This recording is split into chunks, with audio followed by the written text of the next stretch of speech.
We've now been joined by our second place qualifier for Sunday's Advocare 500, Carl Edwards, driver of the number 99 Subway Ford.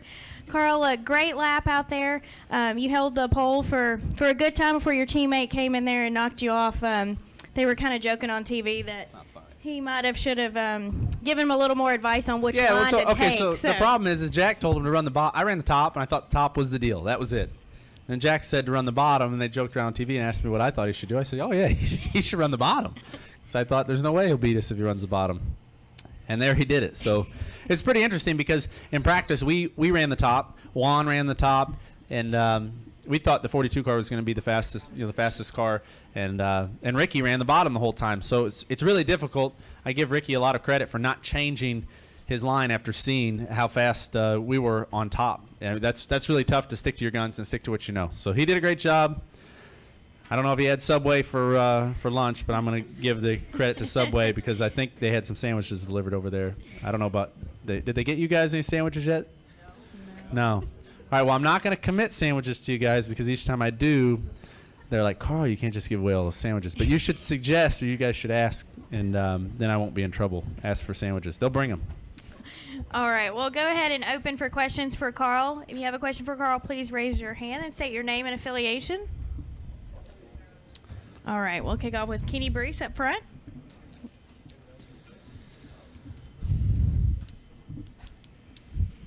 Bruce at NASCAR.com. So, Carl, watching him run that line after you thought the line was the deal, does that change anything from a race standpoint, or is it a qualifying deal? I don't know. As soon as he went to the bottom, I thought, man, he gave it up. It's done. So it did shock me that he was able to go that fast on the bottom. I think this race will change a lot throughout the event. The track changes a lot through the race, and I think whatever works at the beginning of the race won't work at the end, and I think you'll see a migrating groove. The fast line won't stay in the same place, but it definitely it'll definitely make it tough for him to pick which line to start in. I'd be curious to see whether he picks the bottom or the top, but it is a 500-mile race, and the biggest thing is to work tomorrow to have our cars fast on the long run. This race is always it seems like it's won by the guy who's good over 30 laps and not the guy who's fast on a short run. So yeah, qualifying's probably not as good of an indicator of race success here than it is other places. So we got to keep working even though we qualified well. All right, we'll go to Bob. Right here. Bob Hocker, Sporting News. Should we view Ricky's pole as any sort of sign of his progression in Cup, or is it just a fast lap on a Friday night? I think Scott Graves and all those guys, I know they've been working very hard, and I know that they're better than their results have shown. I mean, everybody in here has seen what Ricky Stenhouse can do, and I think it just shows you their struggles. I don't think that this poll is the anomaly. I think their struggles are the thing that show you just how tough this series is. And the way our cars have been running, as much work as we've been putting in, and the communication between our teams that we've had, it wouldn't surprise me if Ricky wins the race before the year's over, maybe even two of them. All right, let's go to Don Coble. I mean, he should have won at Kansas. I don't know if you guys remember that. If it weren't for that last caution, he'd have won that one. So the mile and a halves they've been pretty good on those. Carl, Don Coble with Morris News Service. You said you ran the top, and Jack went over to Ricky and said, run the bottom. Do you think the fact that he's so young and maybe even naive when it comes to, at this point in his experience, that he didn't know any better okay, I'll run the bottom? Yeah. I mean, would you have run the bottom? It might be the fact that Jack signs his checks. I mean, if Jack would have come over and told me to run the bottom, I probably would have run the bottom. So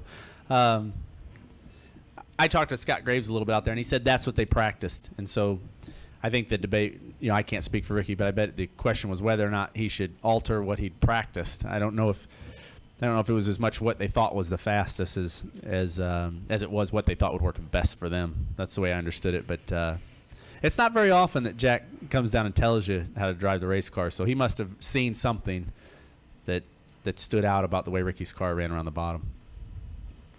All right, let's go to Nate Ryan, and then we'll end with Wolfgang.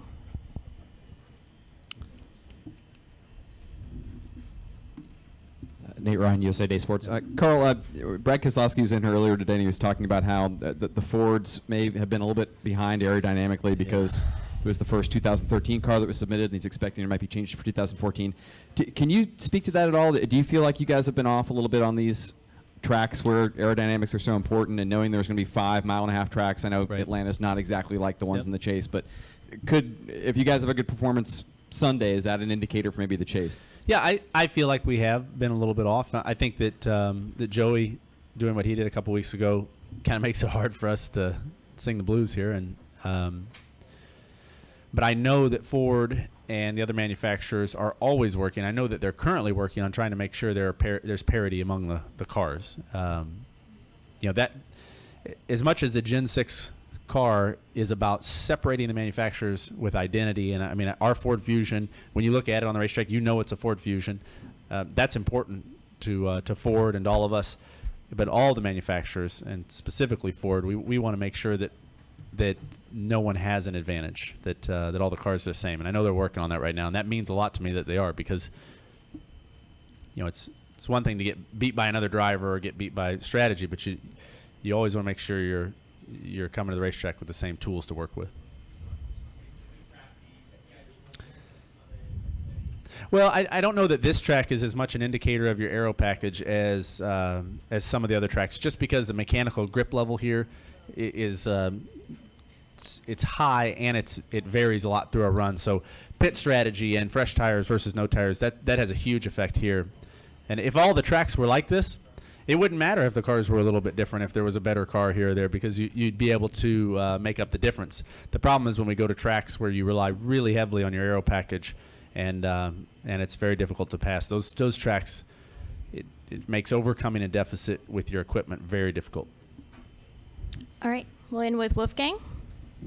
Wolfgang from Germany, Orangewood Press Agency.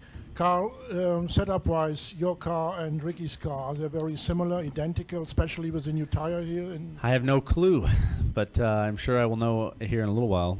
I'm gonna go down to the garage and talk to Jimmy, and if he hasn't smashed his computer, then we're gonna go ahead and compare our car with the 17 car and try to figure out how he beat us. The difficulty will be that he ran a different line, so even when you look at the data, it'll be hard to tell what the issue was. But overall, I mean, even though we didn't get the pole, which is frustrating, but I just want to say one more time, it is awesome that Ricky has got the pole. He deserves it. Those guys have worked hard, and I'm proud to be on the front row with Fords with Ricky. And to top it off, I don't know if it looks like to you guys, but it's fun to drive around here. I mean, you just slide in the car around, and it's a blast. So I love this place, and I can't wait to race on Sunday.